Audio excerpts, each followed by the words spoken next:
naravno da i djeci nije lako i to oni trebaju naučiti svoje pokrete, kako, kada i gdje kupiti loptu, kad baca, tako da mislim da nama to jako puno pomaže.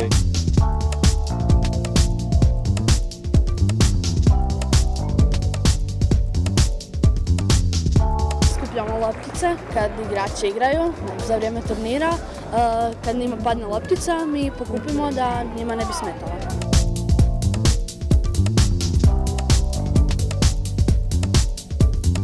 To je dio svakog turnira bez kojeg se ne može. Definitivno rade sve što mogu da se mi tenisači možemo koncentrirati samo na tenis i da pokažemo najbolji mogući tenis na terenu.